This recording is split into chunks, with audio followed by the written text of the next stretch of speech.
hear your typing is really loud, but yeah, that's a good intro. Welcome to the second episode of In Plain Sight. That's sort of what I'm calling it. Today I'll be talking to Jeffrey Vyprex Chan. Hi, Jeff. Hey, what's up?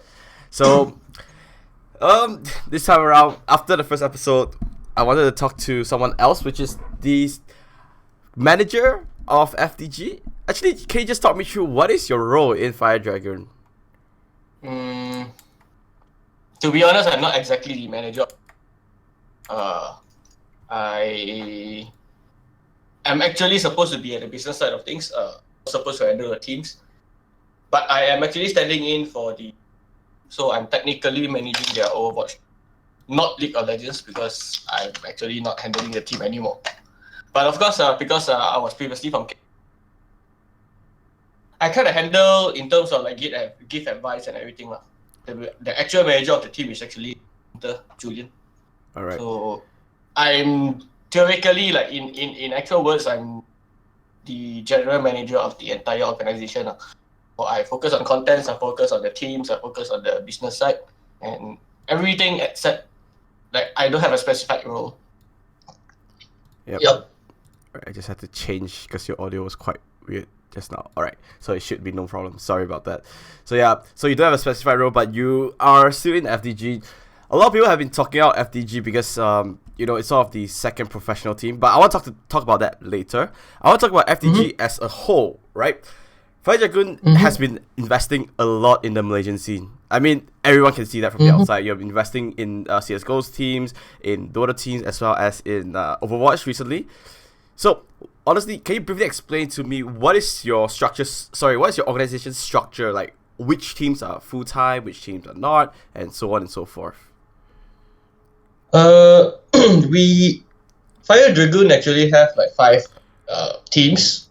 Some are full time, some are part time. So for a full time team, we actually have the Dota team, as well as the League of Legends team. These 2 teams are full-fledged, living in a house and everything, this kind of team, so it's a full-time team. CSGO is actually, we are trying to transition it into the full-time, but some of them are still working, so like half of them is in full-time, and the other half they are transitioning into actual full-time player. As for our FIFA team, it's actually a full-time team. Both our FIFA players, Shige and Amtua, both of them are full-time, and Overwatch on the other hand is fully part-time. This is also because like we don't see like any big tournaments coming up yet, so we are just trying to look for the future. Like if there's any big Overwatch tournaments, then we have a team prepared. So generally, that's how we want to go about it. I think that's fair because Overwatch is still sort of very young, even though Blizzard has been pumping a lot of like cash into it, but it is still very young. Now, I wanted to highlight something that Veki told me last time. Is that he said running a professional organization doesn't it's not really beneficial in terms of finance and whatnot. So does that constrain your organization in any way, or is your goal is still looking the long way, wanting to grow Malaysian esports as a whole and whatnot, all those fun stuff? I think in general it's pretty obvious that a business needs to survive.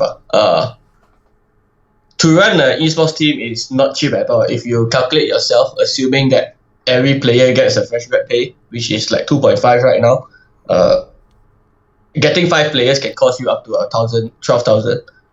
Adding up with all the lodgings, the computers, the everything like accommodation, transport, claims, gears, and everything, it can actually go up to 40k to 50k per month. And assuming that like for FDG we have like 5 teams, 50k a month, we basically spend 250k a month just to hold off one the entire organization just on the games alone. We haven't even include electricity, we haven't include the office, the management team, the managers, the everything that's included in the organization. So if you want to put it into perspective, yes, esports right now, especially for Fire Dragon, it's an industry, it's a business that is losing money very rapidly and is at a very quick rate. But the point of us trying to go into this is we foresee that in the future, in 1 or 2 years, 3 years to come, then esports will start to grow. Players would eventually get recognized as actual athlete, and from there, sponsorship can come in, events can come in, and all these things are be able to cover. Revenue will come in, and this is basically what we're looking at now. But right now, I guess when you look into how esports is being done, every team in the world, every team in Malaysia, especially, none of them is earning money. Probably the only one earning money is maybe the bigger ones like Fnatic, the bigger organizations like Minaski, Fnatic. Probably all these are earning money, but for us, no, we don't exactly earn money right now, but we do have the funds to support the team, and hopefully it will grow into like big enough. Right. From the way you're telling me, you're focusing a lot on the players itself, like try to make sure the players are comfortable, make sure that they are prepared. Like you said, just they're in here just to play, and that's one thing I want to highlight is that in the past, I even wrote an article about it. It's like a lot of organizations, they just say, all right, we're going to sponsor you. We're going to make sure that, we give you gear, and that's about it, right? I'm not going to name any organizations because that's not right. But I want to know, right, as much as you can tell me, what is Fire Dragon doing for the players? Like, to keep it small, let's just say for the League of Legends team, so everyone can relate to it, right? To put it simply, we kind of want to try to create a proper training facility for them. So we actually have our office in Filio Damansara. We basically operate there. At the same time, we have two rooms for them to do their training. One with 6 PCs, one with 5 PCs. 6 is for the Overwatch team, then 5 is for the CSGO, and for the others. Our Dota team operates at home, so they also have a gaming house. And every team is actually led by a manager. So we are trying to put this mindset that, hey, there's a manager, so if there's anything that you need from the organization, you can actually request from that. Other than that, we don't, in terms of gears, we don't exactly give them the gears because we function as an office, so whatever that they need to actually play in tournaments is actually already there. And yeah, we're actually looking into several options like sports psychologists. We're also opening into actual providing marketing value to them, giving them actual appearance on social media, and also we are also close to agencies and everything. So from there we might be able to build them as personalities to the scene, because esports essentially at the end of the day is also based on the influencers marketing. At the end of the day, if you are popular enough, you are able to generate income without even playing the game. Yeah. So this is what we are trying to create. We do not want players to eventually just die off after they start falling off the level of play. So we are trying to build a future for them as well. Right, fair enough. I think that's a lot onto FDG's organization. I want to focus more onto the League of Legends side, right? Let's go back all the way to last season, because this is more of a League of Legends sort of talk show. I'll go back all the way to last season, right? You finished 4th place. I think everyone knew that. You barely lost 3-2. The thing is that a lot of people saw your lineup and they thought, it was a pretty good lineup. They thought, I want to know from the inside, right, from your organization, how did the season went from the inside? Because everyone from the outside was like, oh, FDG, you have Julian, not Julian, Winter, you have Wicked, pretty strong players, all in all. But how did you see from the inside? How did the team progress? How did the team slowly grow? Actually, when you look into it, the team is promising, but we never actually expected to actually go to even the top 4. The aim at that point for the organization is basically we want to be in the TLC, because this is where everything League of Legends in Malaysia happens. Yeah. So I told my boss, hey, right now, since we're not focusing on League yet, why not just have a team there, get the attention from the League people, and then we can see how we go about that. So I approached Julian at the time just to secure a team that I believe is able to qualify to the TLC top 8, and so we did. The thing is, right after we qualified, then the goals gets higher. The team wants to perform. Everyone wants to go and achieve more. So they actually went quite serious about it, and we got top 4 . And by then, although initially the goal of the team was to actually just get 8th place just to maintain our slot, to get a slot there, eventually it became, hey, we want to beat KLH.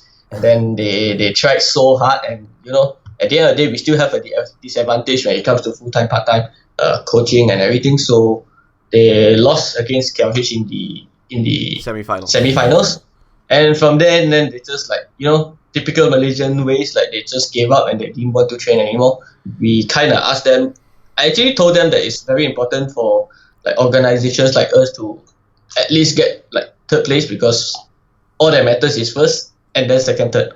Yeah. Like the fourth place doesn't give anything, but they already lost their will because they know that they won't be able to play in the finals. They know that they're already out of the tournament, so they just went in without any training, without anything done at all. So they just like fluked the game, and then they just went 2-3 and lost it twice. Yeah, I think that was the most unexpected thing. I think everyone, I mean, not to disrespect Twice or anything, but a lot of people kind of thought that FDG would have taken that series home. All right. The thing is, a lot of people thought that Twice is gonna lose to FDG at that point. But the thing is, from the inside, we know that most of our players already like in their hearts they already like they don't care about the tournament because it doesn't mean anything to them anymore. So when I was looking in the weeks preparing to the tournament, I kind of know that the team will lose if like anything happen and then Twice pull up clap top and then destroy everyone. Yeah, that so was yeah. And then you just took their top laner. But okay, that's another thing for another day. Now, like you said, FDG is now the second fully professional team other than KLH, right? Yeah. I want to know, from your perspective, how do you think this will affect TLC itself? Like the whole league, do you think this will make teams be more serious? Like, do you think now Orange will sort of think, hey, maybe we need to be full time to compete, or do you think it'll still remain stagnant? Everyone is still gonna look at TLC as, oh, it's just for fun and whatnot. Like, how do you think FDG coming in, challenging KLH, sort of a way, since you're having a full time team, your goal is to challenge KLH? How will this affect the structure of TLC itself? To be honest, I do not know how it will affect right now because in as much as FDG is a full-time team right now, we know that building a team takes time, and how should I put it? It's not easy to build a team that can challenge the Kuala Lumpur Hunters right now. This Kuala Lumpur Hunter squad essentially started 2 years ago when I was still in the team. That was the beginning of the building of the Kuala Lumpur squad. And after 2 years, after one year actually, when I left the organization, then they start to grow in terms of like they got better players. Becky managed to move out to Taiwan, come back with experience and everything. So essentially, it took them like 1 or 2 years to reach their current status. They didn't become so good just by training one season. They got so good because they trained for 3 seasons straight up. And like for Fire Dragoon, almost every single player is not a pro beforehand. So it takes time for everything to be built up. Right now, there are still a lot of issues in terms of like adapting to how professional teams should function. And some of it is not even a TLC player in the past. So there's a lot of things that we need to settle. But hopefully, like in the next 1 or 2 years, then we can come up with as a proper full-time team that can challenge the Hunters. All right. You mentioned about your lineup, so let's just get into that, right? I made sure I was right in this fact. The only person who stayed from last season is Vita. Yep. Right, out of your 7-man lineup. So Yep. basically what happened was, just to make sure everyone knows, is that FDG ran a open tryout to let anyone who wanted to go just go try out. So basically your team underwent a full revamp. Can you just tell me, like, how was that process beginning? Like, what was your thought process? Like, when you ended the season, you already knew that, alright guys, FDG, we're gonna disband, we want all new players? Or was it like a joint decision from the players saying that we don't want to play for FDG anymore? Like, how was that going? And then how did it transition to an open testing, and until you finalized these 7 players? Actually, from the start, we were thinking of just going with another part-time team. We thought of, hey, we can just maintain the lineup, get a few better players over, then we can just move on with a part-time League of Legends lineup. We never even wanted to go full-time because at the end of the day, like, there's a lot of other esports titles in Malaysia which is theoretically more profitable because the viewership is higher, the player base are higher and all. But I think it was basically based on the passion of Julian. He wanted to say like, hey, if we're gonna go, let's just go all in. So we talked to our players and said, hey, FDG is gonna go full time. So if you're not able to go full time, then we will not be able to keep you, because we do not want a team that have half of their players playing full time, another half playing part time. So we made it very clear to them that if they want to join Fire Dragon for the next season, they need to be full time. So like we offered to them, in fact, like if you want to stay with the organizations, we would just take you in. We won't even necessarily have to get a tryout for you for you, because the tryout was done during the previous season already. We already know where it stands, how good you are, and we are committed to help you improve in that aspect. So what happened was most of them couldn't commit full time. Exile on the top lane decided that, hey, this is not my kind of thing. I do not want to commit. Wicked wanted to go to KLH. Winter was actually moved on into the management side where he will manage the team. Links couldn't go full time as well, so the only one left was Vita, and thus we just took him in, and then we opened up a tryout for everyone. And in fact, if you look into the tryout, we don't really have a lot of big name players, because 1 week after we announced, I think KLH announced saying, hey, Alex, we are opening for tryout. So all the good players went to Kuala Lumpur Hunters for the tryout. Not being butthurt, but just this is the fact that we are in organizations that do not have any track record. So typical people would just go for the best team, and most of them went to KLH. So our tryout was basically consist of potential players or the KLH dropouts and stuff like that. And so we just formed a team from there. Alright. So obviously, I think the real surprise, okay, the KLH dropout was sort of funny to me, but the real surprise, obviously, from your lineup, I'm not to discourage the fact, but there are a few no names. You have some people who know, obviously Neko, who was in twice. You have Scorp, who played for APU's team. But the real surprise is Ribena and Zed, right? The legendary Chan brothers, your brothers, in fact. Right? Yep. I want to know, how did that even come about?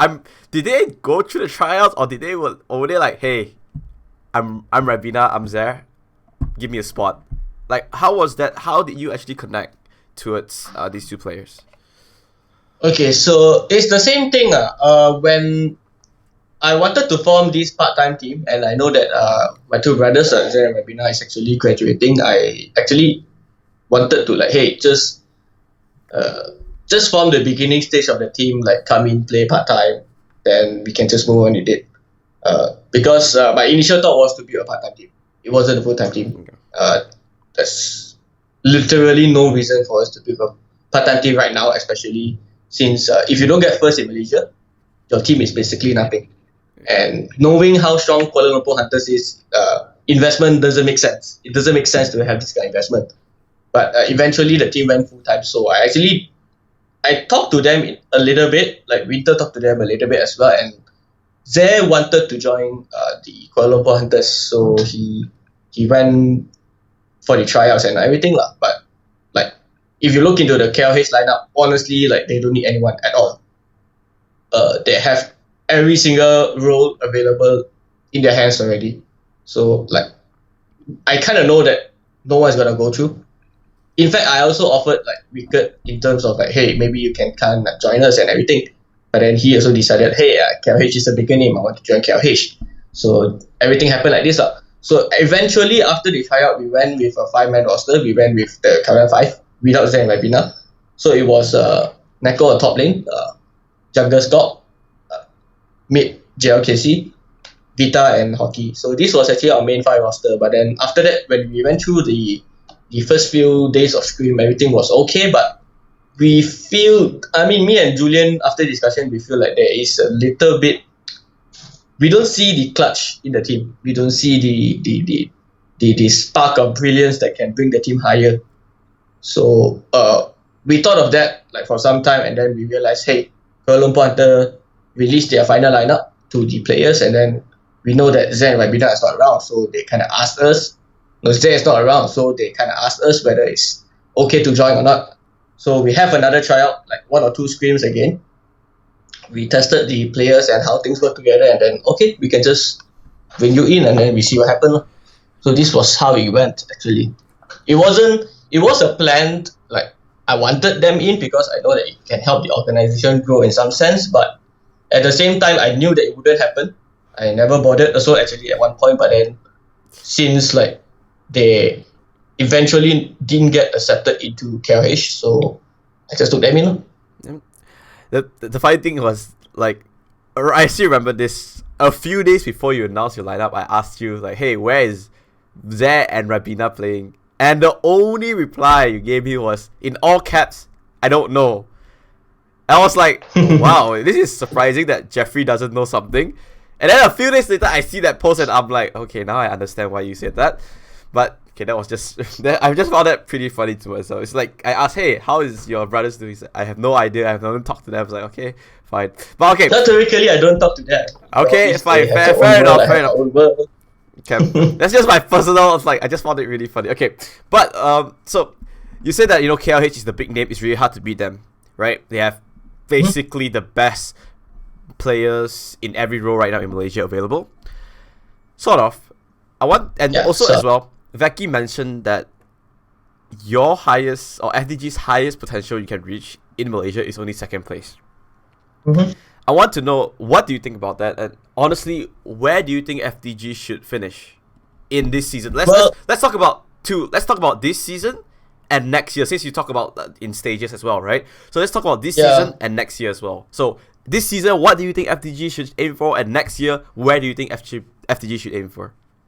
Well, I also mentioned, like, most of them, in fact, every one of them hasn't played in the professional team before. It's actually slightly different when compared to when I took over KLH previously, because when I took over KLH previously, every single one of them are pro already. They already played the game for 1.5 years professionally, so it's easier to get things in their mind and getting them to understand how a pro player should act, how things should be done as a pro. But when it comes to Fire Dragoon, most of our players are amateur players. Some of them haven't even played in a single round of TLC, and like so on and so forth. So a lot of things needs to be like nailed down beforehand. Like a lot of ways they handle situations, a lot of ways they handle crises, and how they make their point known. All these kind of things need to be taught and needs to be arranged. Like, even if you look into the managers are also players. They are not necessarily someone who is experienced. So, like, it will take time for Fire Dragon to grow. I can tell you that. It won't be like, hey, today we formed and then this TLC we became a champion. But of course, as a full-time team, like, the general consensus is that you shouldn't lose to a part-time team, because you spend more time playing the games, you spend more time understanding and studying the game, as well as you have an actual place to train. You don't train in online method anymore. You actually train together in a room. So, like, troubleshooting should be easier, communication should be better. So, like, for this season, I think the most ideal situation, and probably the goal that I gave to the team, is that they just cannot lose to any other amateur teams around. Any teams which are not playing pros shouldn't be losing to them, because that's just how it is. Like, if you are a pro, why should you be losing to people who are not pro? You should be one stage above them. When it comes to KLH, then I guess, honestly, right now KLH is really strong. I don't even have to look at them play. Just judging by the amount of knowledge, the amount of skills that they have, it's pretty clear cut that they are technically the strongest team in Malaysia right now. In fact, even Southeast Asia. So that is for this season. But when it comes to like next season, we're actually looking into several options. What are the options? I can't exactly share with you yet, but there are options, like things that we plan to do for the next season, because I believe that next season will be the Fire Dragon season for League of Legends. That's a big quote. I'll tell you what I'm gonna do, right? Next season, when I come back from Malaysia, after the season ends, I'm gonna take down this clip. I'm gonna show it to you, and let's reflect how accurate it is. All right? Or maybe by then you're part of us. Oh wow! So that's let's not talk about that here. But okay, one thing I want to talk about is, since you always mention about growing your team, marketing and stuff, right? I want to know more about the players. I feel this is what TLC always lacks: storylines, narrative. So right now, I'm giving you a chance. Tell me about your 7 players. What should I know about them, and why should I support Fire Dragon? Don't support us, because the more support they get, the more stress they get, and then they'll start losing games and then they tilt. That's the old Fire Dragon with winter in it. That's the winter effect. Yeah, true. Just let me just get this story out. It was the funniest thing in the world when I was playing in the ROG finals with Winter. I mean, everyone was stressed, but the guy who was the most stressed was Winter, because he was like, "Oh my god, there's so many people here. There's so many people here. What do we do? How do we do?" It was like really funny, but yeah, Winter is a guy that he's really passionate, so he really wants to achieve whatever he sets out to. Yeah, but he's blur. Yeah, he's still a good player. Yeah. But okay. Yeah, he's a nice guy. Continuing to my question, right? You talk about marketing. I'm letting you market your players. Why should people tune in to a TLC stream and watch Fire Dragon in particular? See, people tune in right now only to watch mostly KLH because they have a storyline, right? They have a fan base. So why should I tune in to watch FDG? Well, right now, I think in terms of fan base, most of the fan base are not in League of Legends. Usually the ones who come and watch are their friends. But in our lineup, honestly, we have players who are like, I would say 100%, most of the players, all our players are here for their last try in some sense. Like Jonathan and Joshua, Zen and Rabina, they are basically taking a 6 months break after their graduation to pursue esports. And if this doesn't work out, they will have to go back to work. This is already an agreement from my side, as well as my mom, my parents, and all. So we know that this is going to be their last stand. The other players, people like Vita, people like Neko, people like JLKC, these are the 3 players who theoretically had to discuss with their parents. Their parents literally came to the office, sit down right in front of me and my boss, and discuss like why should their child actually take this gamble? Why should they actually give up 6 months of their life just to try esports? And what happens after these 6 months if they don't succeed is they will have to go back to school. They will need to go back to the traditional way. So every single player in Fire Dragoon is actually taking their last stand in esports, because if they don't succeed this time, then that's it. They would have to go back to their daddy, like, hey, I'm going to go back to school again. They need to go back to study. Zen and Rabina will have to go back to work. So I believe the one reason why I see all these people as potential is because I feel like this is already their last stand, and I believe that people who are in their critical moments like this, they are actually able to do something out of it. And as an organization, as a brother, as a friend, I also want to see them succeed. So this is one of the reasons why I took them in. I don't want players who come in who feel like, hey, this is just a vacation. I'm going to use these 6 months to enjoy esports, and if nothing works, I'm just going to go back to school. I do not want that. So this is one of the prime reasons why I always players in. But of course, when it comes to a team setting, no matter how good your players are, it needs to synergize. And these are some of the problems that we are trying to fix for the past 1 to 2 weeks. The team trained for just 2 weeks, 3 weeks. And there are a lot of things that we are trying to move on with. And these are some of the things that we are highlighting, because all of them are not pro. I need to enforce this many, many times. They are not pro. They are just a 3 weeks old pro player in Malaysia. And none of them actually have the skills to in terms of the skills to be a pro player, not just to play the game. Playing the game is easy, but there's a lot of things that revolves under a professional player, and this is what they need to learn as well. So you mentioned that this is your last stand, and 6 months to go, sort of like a lifeline, right? But from what you mentioned before is that next season is going to be the season of Fire Dragon, right? Not this season. So isn't it so are they going to wait until the next season, or is this their season to show that that's it? Because 6 months time, because if knowing how Garena works is that next season is going to be next year. Yep. So that's also why when it comes to this season, I never wanted a full-time team because I didn't want people to commit this season. But since it went on to this stage, the only way that this bunch of people can actually like continue what they are doing, continue doing what they love, is if they actually make something out of it this year. What exactly they want to see or what their parents want to see, this one you have to work from them. After the season ends, like when the contract ends, then we need to decide again like how does the team want to move about. Then we would eventually decide what we want to do.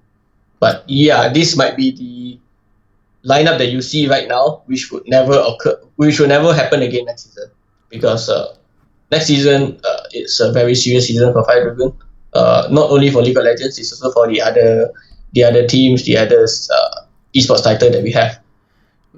So what I'm feeling is that, FDG this year is sort of the building the foundation year, making sure everything's right. Next year is where you build your house. This year is just making sure the ground is solid. Next year is where you actually put in all the pavements and whatnot. Yeah, and it's actually the same with Kuala Lumpur Hunters when they came in. Their winter season was basically just laying the ground. So we tried to scout out for some coaches. We tried to then we got Lukman, and then we tried to see what is the problem that happens throughout the entire season. Mm-hmm. And then when it came to 2016, then okay, we are just gonna go all out.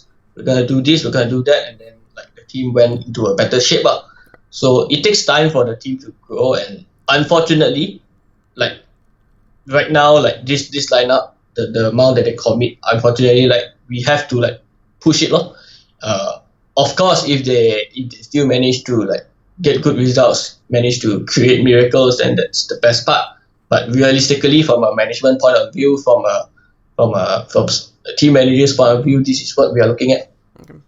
Now, I want to talk more about your team and your team dynamic. Right, you say that it's only been 3 weeks screaming since Zay and Rabina only joined recently.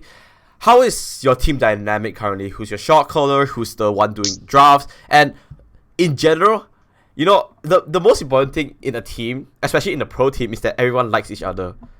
You're staying. This is really important. I think a lot of people don't know this, is that you need to actually like to be around one another for long periods of time, especially as a pro team when you're staying with one another as well, right? So, how has the team meshed personally? Because this is a very important thing.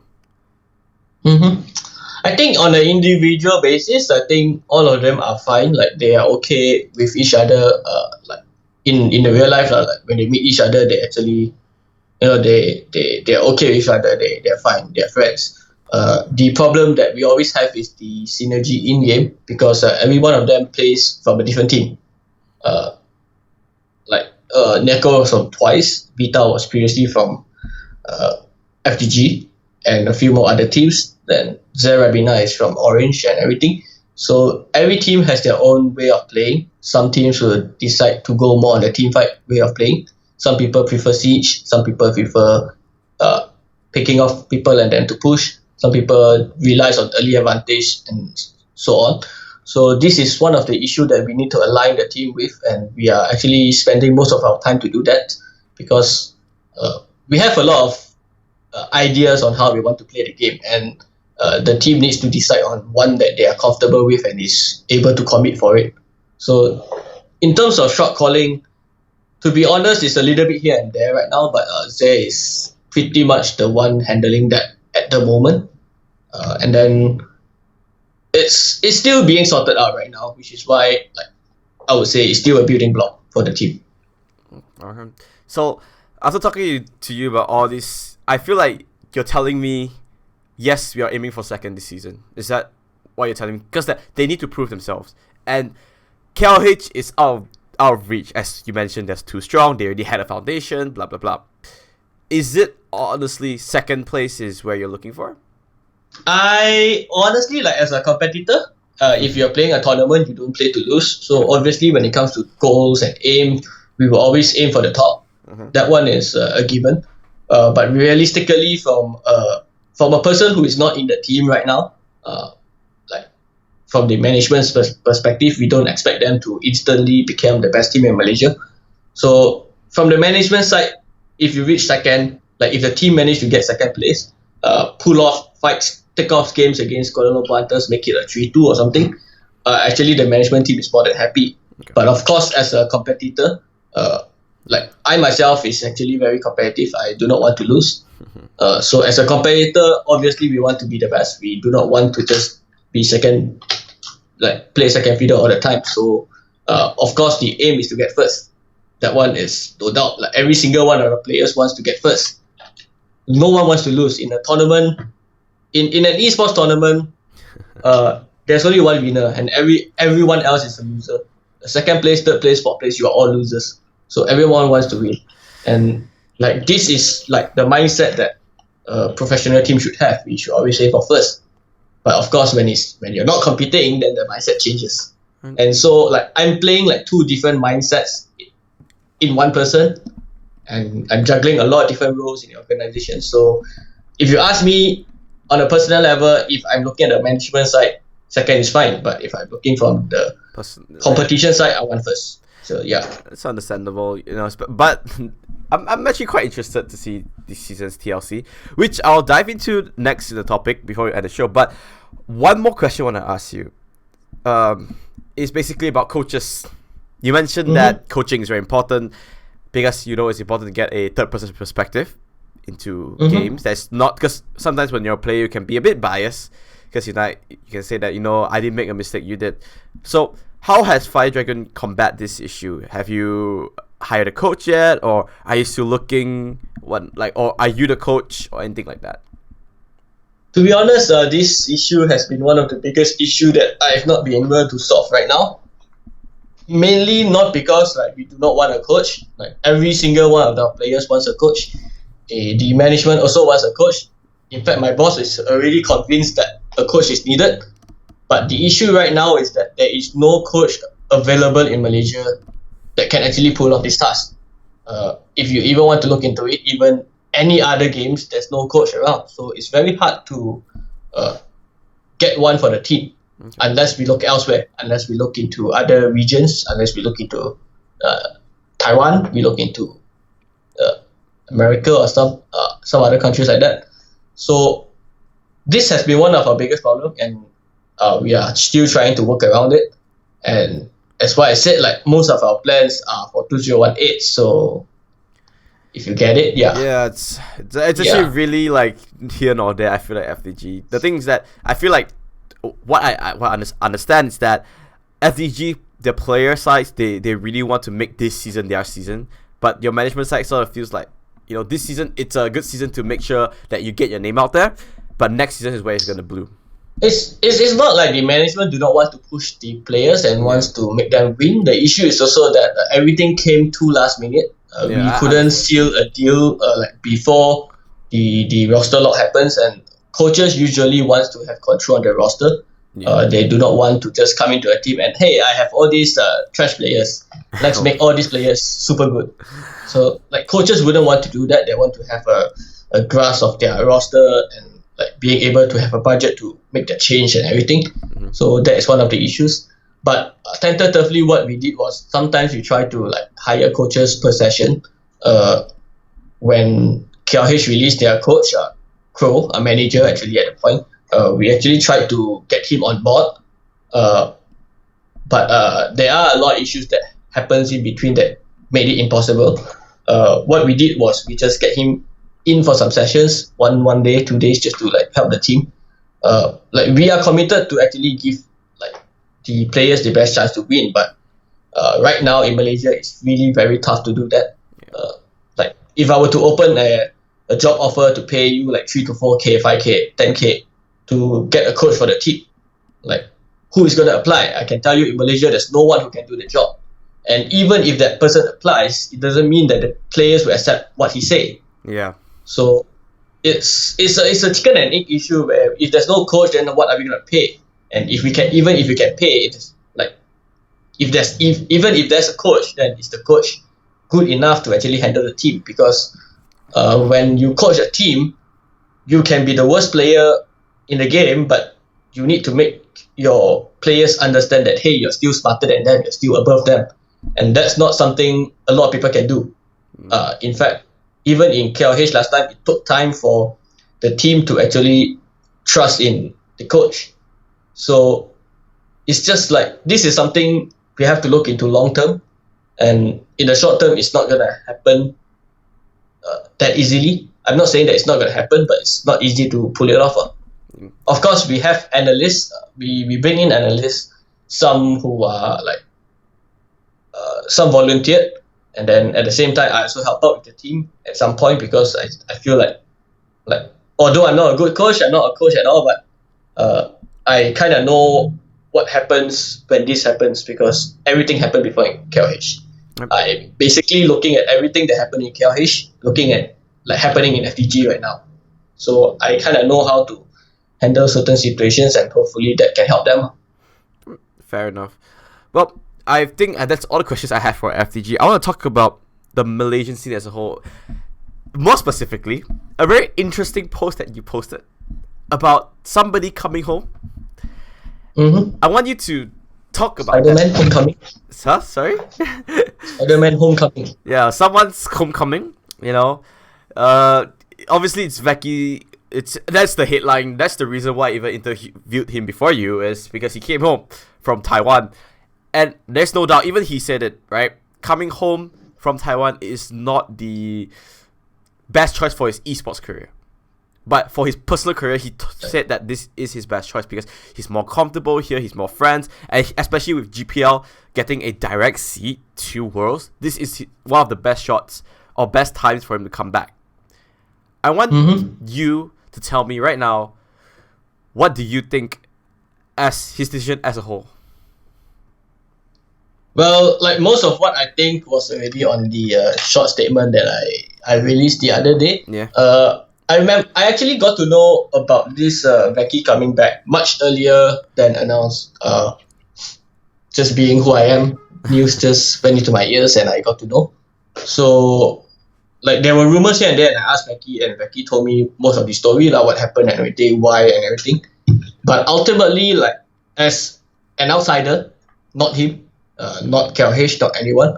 I am always I believe that if you leave Malaysia, if you have left Malaysia, you shouldn't come back. It's the same with any other job. So are you It's the same with any other job. Are you trying to tell me something as well? Yeah, like if you're already out of Malaysia, like don't come back. Because, but I mean, if you look into career progression, because if you're out there and you manage to make a name for yourself, then it's actually much better. Viewership in LMS is much better. Your name goes there like much better. When you want to improve yourself as a player, that's also the best place to improve and to build your brand, to gain experience, to understand how esports is. That is where everything is better, no doubt. Okay. So from that perspective, obviously, I disagree with his decision to come back. But knowing his reasonings as well as some of the other factors, and also the potential of KLH this season, I cannot say that it's not the best. It's not the okay choice to make, because if KLH actually managed to go to World this season, make something happen there, then it's a very big boost to the League of Legends scene in Malaysia. It actually helps to, when Taiwan won, when Taipei Assassin won the World Championship in 2012, 2013, I'm not sure what year was it. 2012. That was the reason why the Taiwanese scene exploded. Yeah. When they came back, every single one of them became celebrities. Every one of them became heroes, and you can see fans waiting for them in the airport. And it was after that the scene actually exploded. So if KLH managed to pull this off this season and go to Worlds, like beat TSM, beat Cloud9, beat all these kind of random teams, those random NA teams, Random so Korean if they are teams. random Korean teams, random China teams. If they manage to do that, that of course is a very big boost to the team. It helps to boost, like basically telling them that Malaysia is a region on its own. Then maybe Malaysia will have their own LCM or something like that. I don't know, League Championship Malaysia, and then we are becoming one of the major regions in Malaysia in the world. Then I do not know. But if that doesn't happen, then I believe that Feki's decision will fall flat. I believe that he's taking a very big gamble where the odds are not with him. Right now I think the odds are actually with him, but it's still a gamble. Yeah. I believe in KLH potential as well as their strength that they are able to pull this off. But if that doesn't happen, then like what is gonna happen to Malaysia anymore? Because KLH as an organization, we know that the players are gonna come and go, and if that person come right now and then they go next season, then the lineup won't be the same anymore, and they have to start from scratch all over again. So these are some of the things that he needs to like keep in mind, and like this is definitely a gamble. But like what I said also, as people who wants to support our Malaysian local heroes, then we should just give. We should just support them. But one of the things that actually triggered me a lot is all the blind faith that happened. For example, when Nick Harris actually started to question Nick the Hound, he actually questions Becky's decision. He was asking, why are you doing this? Because this is not good, this is not bad. And suddenly the entire Malaysia turned him into a villain.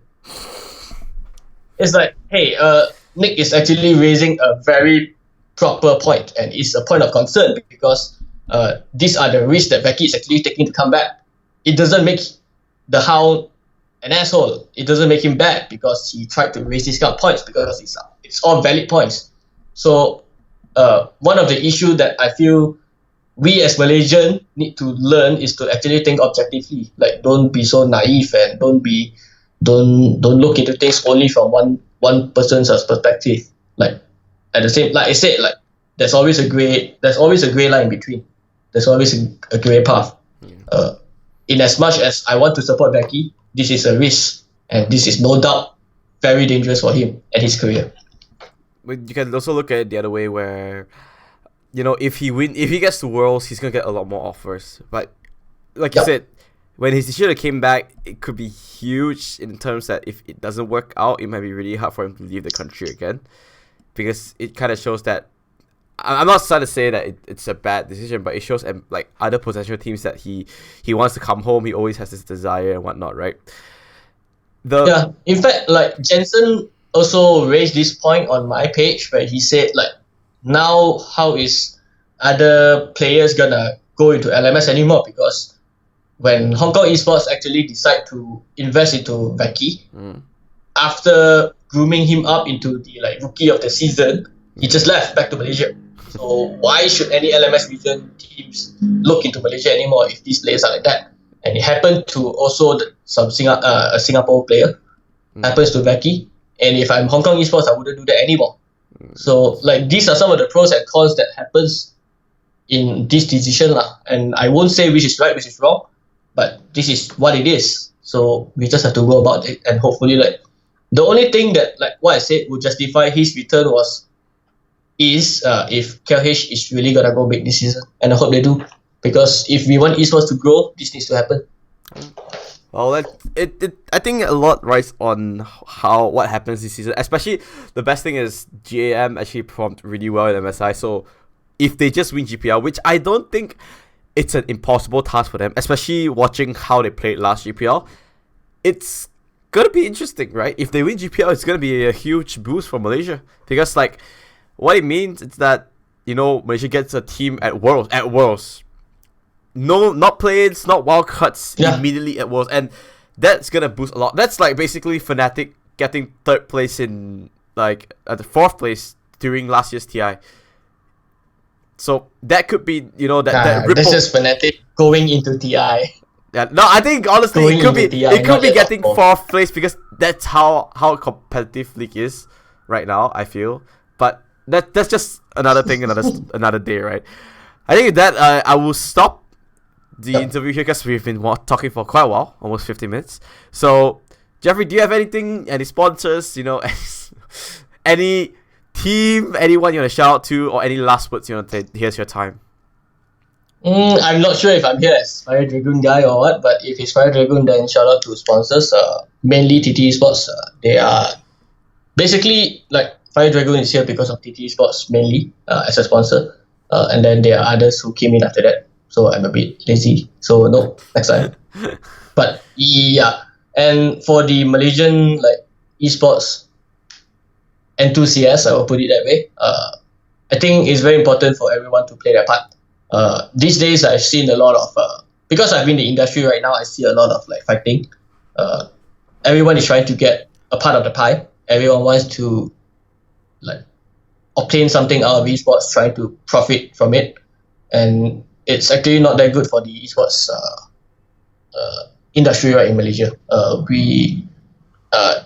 I think everyone needs to work together to build the scene, and in some ways or another, like we need to play a role. And if we play a role, then I think that's suitable enough. So for supporters, please support your team. For players, please train well.